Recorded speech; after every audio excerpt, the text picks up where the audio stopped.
with the advent of Gen AI, all of the AI capabilities are now becoming in the foreground. I think what's going to happen in the future is glasses are going to become another part of something that people are going to How do you carry. see the concept of metaverse itself within the space of XR in personal The computing? user interface is completely changing from human to machine, where you would type and you would search, to actually just speaking to the machine and telling the machine what to do. How do you think about security for this kind of personalization? Hello and welcome to The Interface, the Hindus podcast to make sense of the accelerating pace of change underpinned by technology. I'm your host, John Xavier, the Hindus technology editor. In the past 2 decades, personalization of technology has changed the way we relate to each other and with our own devices. We unmoved from tethered telephones and set sail on the high tides of wireless connectivity that made electronic gadgets smart, small, and easy to carry around. Right from checking emails, making video calls, to finding directions with Maps app, advances in personal computing notably changed the way we communicate with our smart devices. Now, with the advent of generative AI, we are once again in the open ocean. This time, AI is transforming human to machine interactions in a novel way. In this new co-pilot paradigm, how are personal computing devices being reimagined, rebuilt, and transformed?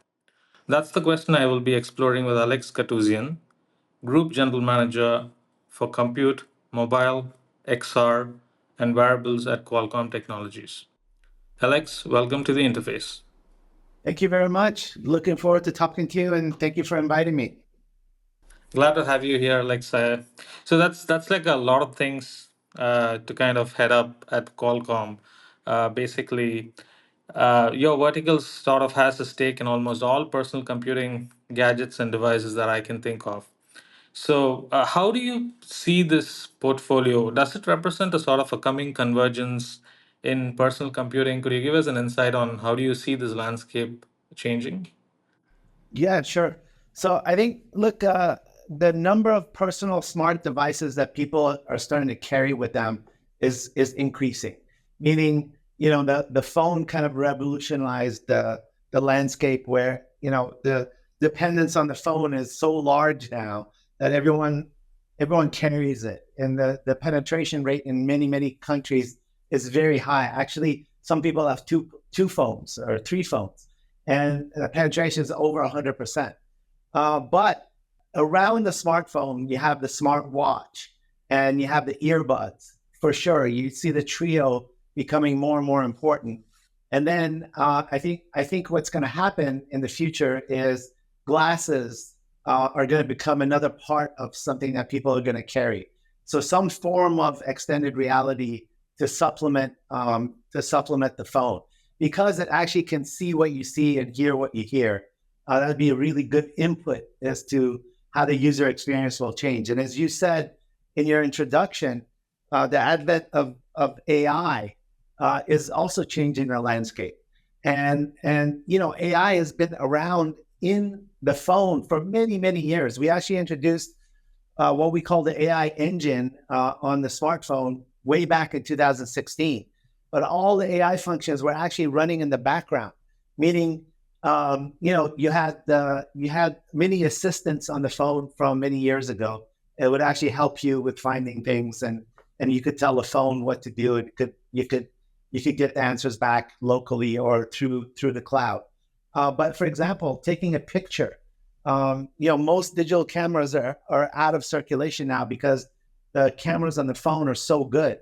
And the pictures became much higher quality when we integrated AI into it. So for example, if you were taking a picture in very low light, you're taking a picture in sunlight, and the way that color clarity comes around and recognition of objects and being able to edit the pictures easily, that's all AI functions. Multiple security capabilities were AI functions.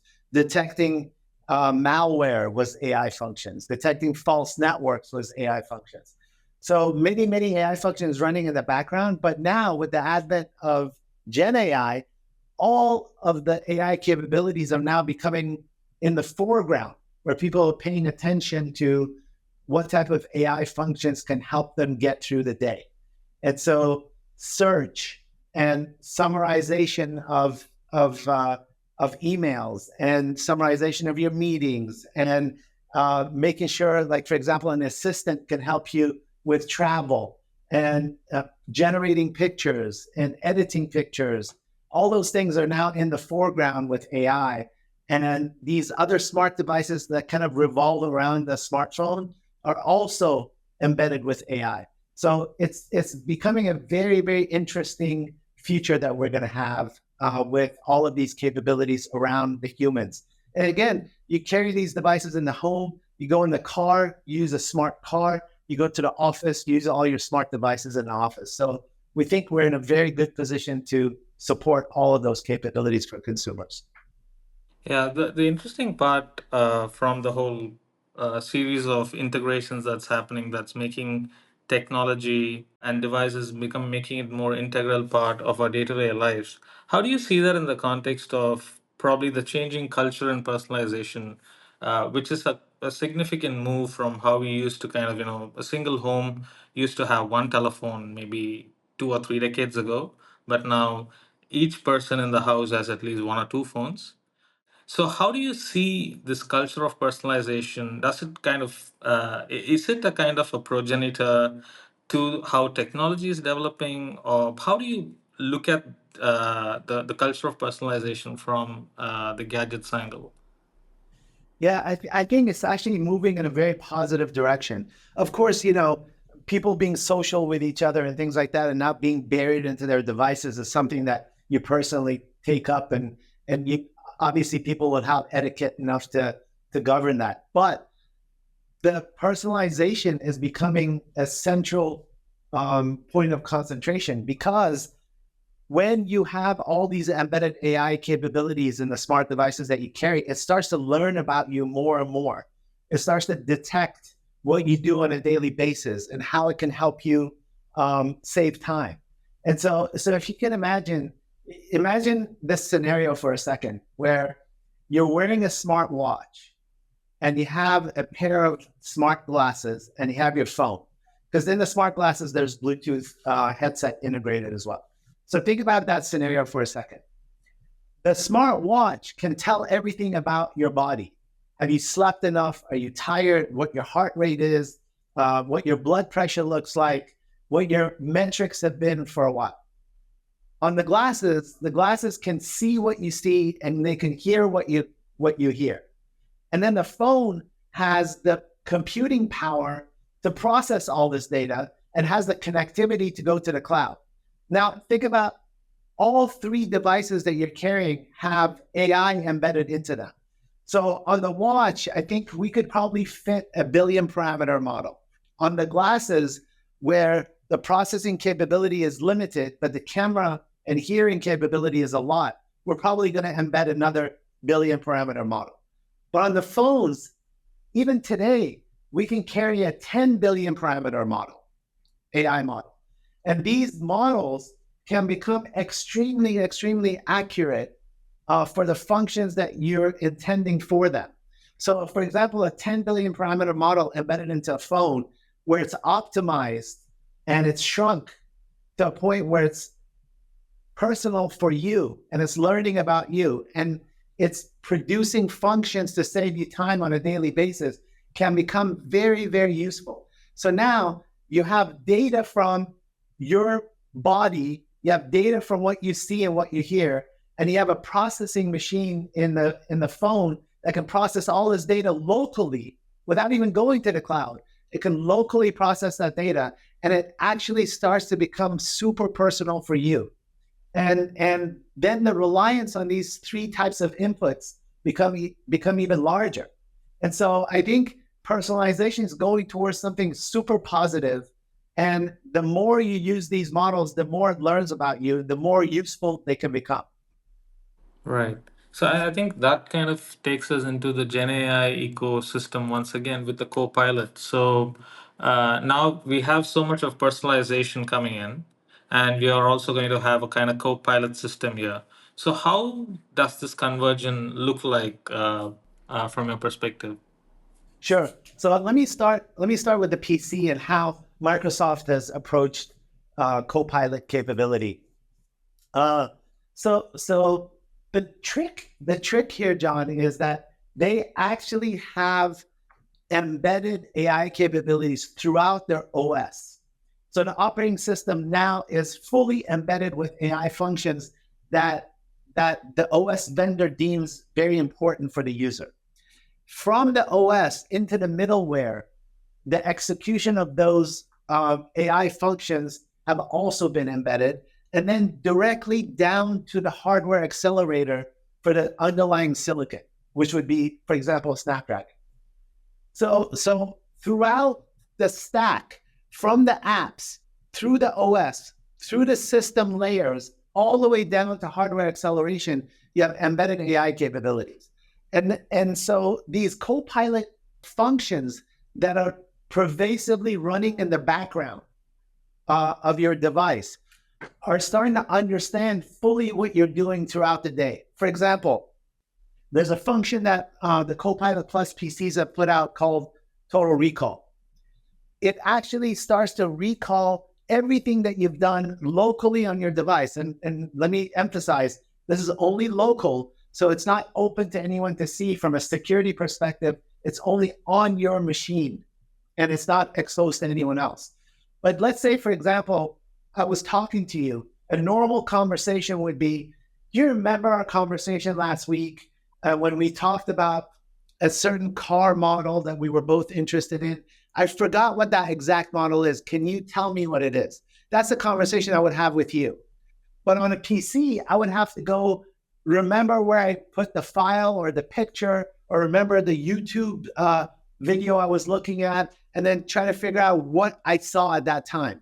Well, Total Recall understands what you did because it has contextual awareness of your screen, and it actually figures out what you saw last week, who you talked to, what you did, and recalls that entire function for you.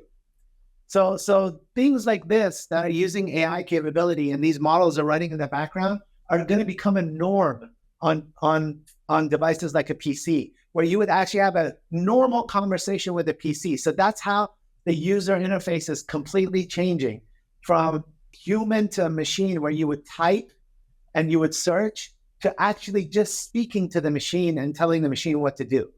And so therefore, all these models that we're talking about that are running in the background, that are large language models or small language models, whichever it may be, are turning to become action-based models, where the action is coming from you and the machine will respond. And the machine is understanding you a lot more than you understand the machine. And that's how exactly how this human to machine interface is going to evolve. It'll be the same thing on the handset. It'll be the same thing on a pair of glasses, and it'll combine multiple devices together that you carry to give you the best user experience possible. It's interesting. I mean, it's more like a kind of a utopian science fiction thing. But one of the things that really comes across is, how do we build in security into this system? Because what's happening is, what I see is, most of the compute is becoming edge computing. So a lot of the data is sitting in the phone. Most of it is not even going to the cloud. So how do we keep this secure? Because today, if I lose my phone, it's kind of, I lose almost everything in life. It's come to that stage. So how is security being built into the system, and how do you think about security for this kind of personalization? Really good question. So I'm going to give you a few examples. Sure. On the phone, biometric authentication is becoming a big norm. And even though the user has the option to opt in or not, I think most people are actually using biometric type capability, whether it's a fingerprint recognition or it's facial recognition through a camera. So the biometric recognition is becoming much more of a norm. Microsoft, on these Copilot Plus PCs that are running on Snapdragon, are pushing and they're demanding biometric authentication, which means as a system administrator of your own PC, you have to get identified. And the identification is important because they want to make sure that you are the user. Because if somebody hacks into becoming an administrator, then they have access to all your data. However, if you're biometrically detected, then it's much, much harder to do that. Even then, there are many, many measures that the OS vendors are putting in place, even from the time of authentication to the time of use, that may take like a second or two. They've put in measures to make sure that somebody isn't falsely detecting and becoming you as a person. They have, for example, they've put in measures where if a program is written that within that short period of time of biometrically authenticating and you becoming the administrator, if a program is trying to hack in, they will detect that as well and try to reject it. And so there's many, many steps where they're trying to keep your data secure on your own device. That's one example. The second example is when you said if you lose your phone, you lose all your data, which is true because your dependence on the phone is huge. Personal secure clouds that are either available on, say, for example, Google Cloud or Apple Cloud, they're all encrypted for you. What happens is when your data goes to the cloud, let's say, for example, you're storing photos or you're backing up your phone, in that cloud area, that's your personal cloud that has encrypted data. And if the encrypted data arrives at their cloud site and it gets decrypted and placed in your personal cloud, what they do is they throw away that decrypted data and they encrypt that data to you while it's stored. So realistically, no one can hack into that area at all. And so your biometric authentication is stored on your device in a very secure enclave where we support on our hardware, we support a secure processor, we support sections of the memory that are completely cut off from any other user besides you, where it stores your identification. And then the personal cloud has full end-to-end encryption where no one can actually hack in. So there's lots and lots of measures that people are putting in to make sure with more and more AI, more and more personalization that you would carry on your devices, you'd have a secure path that no one could hack into. That's interesting. I want to touch upon the extended reality part. So basically, I'd like to start from metaverse. Of course, it kind of you have the AR and VR coming into here, this space. The recent Apple's Vision Pro kind of had a sort of not a very exuberant response from people buying it, but sort of a lukewarm response. How do you see the concept of metaverse itself within the space of XR in personal computing? Okay, very good. So I'm going to split XR into two. Let's touch upon mixed reality, which means you kind of have a headset on that doesn't 100% cut you off from the rest of the world, but you're actually enthralled in the application because it's all around you, and your entire vision is taken up by what the data is being presented to you. But you have what's called video see-through, where there are cameras that are pointing to the outside and they feed that data into your eyes. So you can actually see what's happening around you. So you're not 100% cut off, but you're immersed into the application. That would be the world of VR and MR, as in mixed reality. Most devices are moving to mixed reality anyway. And then you have the world of AR, where you have complete view of the outside world, but there's augmented objects that are placed around the real world that you can interact with. So let's talk about those two.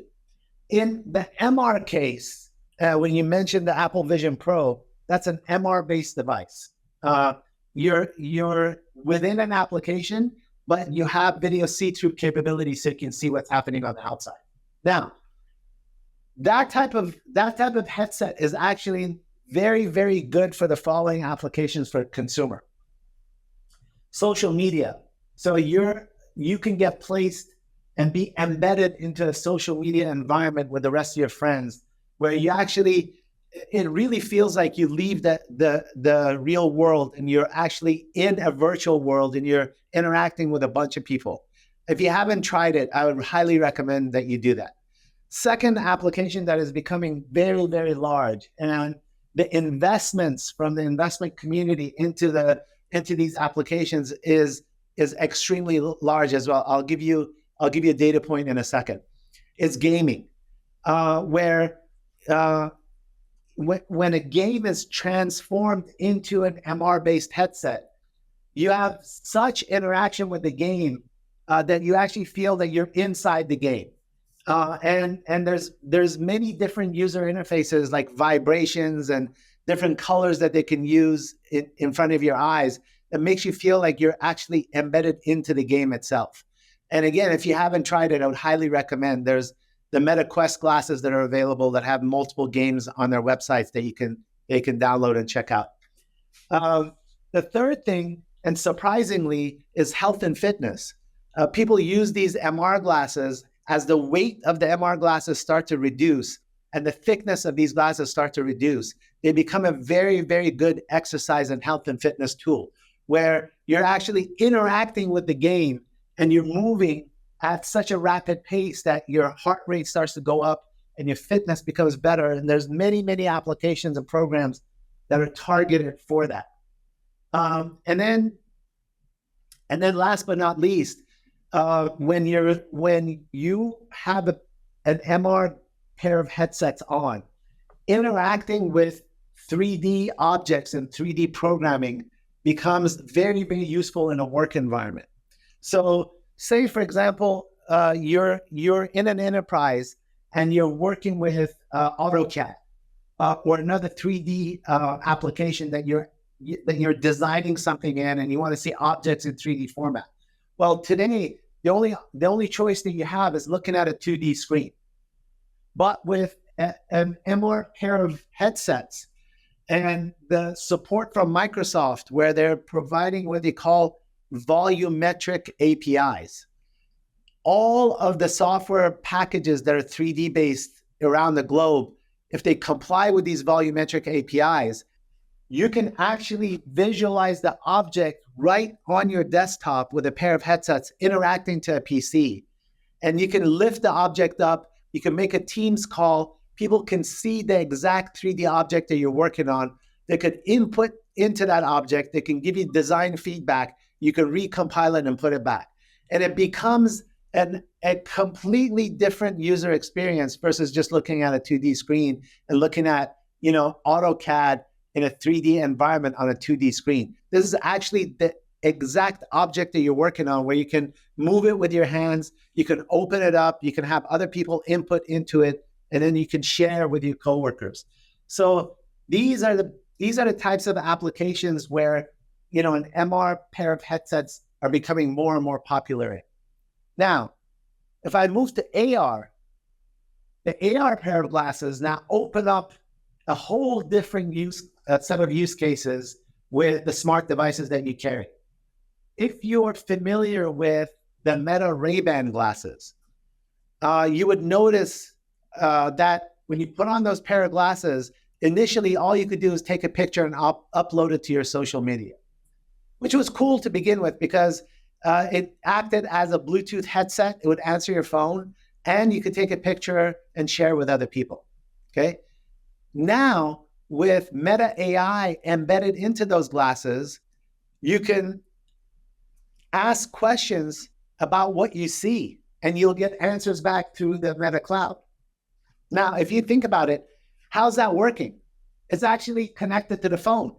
So you download a Meta app onto the phone, you put on your glasses, and if you ask a question, the phone will allow that question to go to the Meta Cloud and give you the answer back.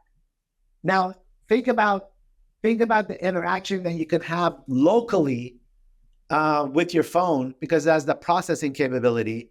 And now, instead of pointing your phone to something and saying, what am I looking at? Can you give me more information about this? You have your glasses on, and the glasses will allow so many different other questions for you to ask and get information on. Where am I? How do I get to a location? How many calories in the plate of food that I'm about to eat? Give me information about this object. Pair up, the shirt I'm looking at with a pair of pants that matches the color. Oh, there's like millions and millions of other applications that you can think of when the phone understands and sees what you see and hears what you hear. And so I think the combo of mixed reality applications and augmented reality applications is going to allow this market to take off in a very large way in the next 3 or 4 years. And and at this point in time, Qualcomm has a very, very strong position in both of those cases, where we have a full system solution, we have a full software stack, and we're working with every single company in the world that is involved in extended reality outside of Apple. So Meta, Microsoft, Google, ByteDance, Tencent, and many, many more companies that are working with us with our base solution, with our software stack, and with the capability for us to go to the developer community and get them to use our platform. So we have a very strong position there.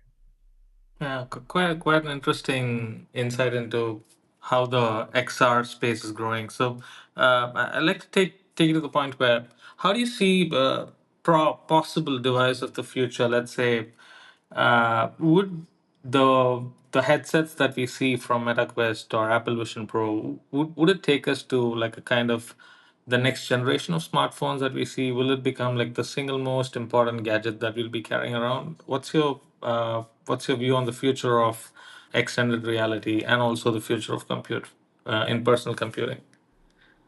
Yeah, I think the key is combined devices. So an MR pair of headsets can be standalone for sure, and you'll enjoy many consumer applications like watching a movie, looking at your photos, being in a social environment, playing a game, exercising. But then combined with your PC or tablet, it can give you a lot more productivity or a lot more capability to offload, because you already have a powerful headset that you're wearing, but you also have a computing machine next to you, either in a PC or a tablet or a phone, that can supplement what you have on your head. So I think a combo would be very, very useful. And then the examples that we talked about previously, where an augmented reality pair of glasses, where power is most important. You want to be able to keep those glasses on your face all day long, so you can't burn too much power there. And the power dissipation on the AR glasses is in the milliwatts.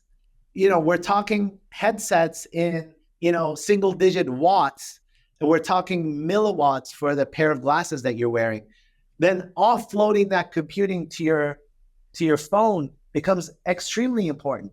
So if you want to have those glasses all day long, combined with a phone becomes an extremely important scenario that most OEMs have to adhere to. And I think we have many, many examples that we can show them of references of applications that can work that way. That's interesting. So we are going to have a combination of devices at least for the near future. That's where things are going.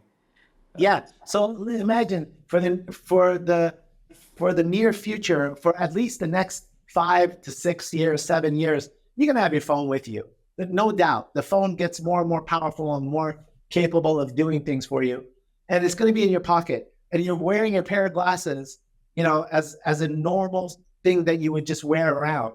And you're using the processing capability of the phone that you have with you to create many, many, many useful user interfaces that can create out of augmented reality and having a very powerful machine in your pocket. Great. Thank you, Alex. I think that was a great roundup of the whole range of personal computing updates that's happening right now. It's a pleasure connecting with you, and thank you so much for sharing your perspectives on the interface. It was a pleasure speaking with you today. My pleasure. Anytime. Let me know if you need more information. I'd be happy to talk to you again. Definitely. Thank you so much, Alex. Thank you. Thank you for tuning in to the Interface podcast. For more such episodes on technology and innovation, tune in to the Interface on Spotify, Apple Podcasts, or wherever you get your podcasts from. Do share your comments with us at the interface at thehindu.co.in. To keep yourself updated with the latest tech, please go to thehindu.com or follow us on all social media platforms. Thank you.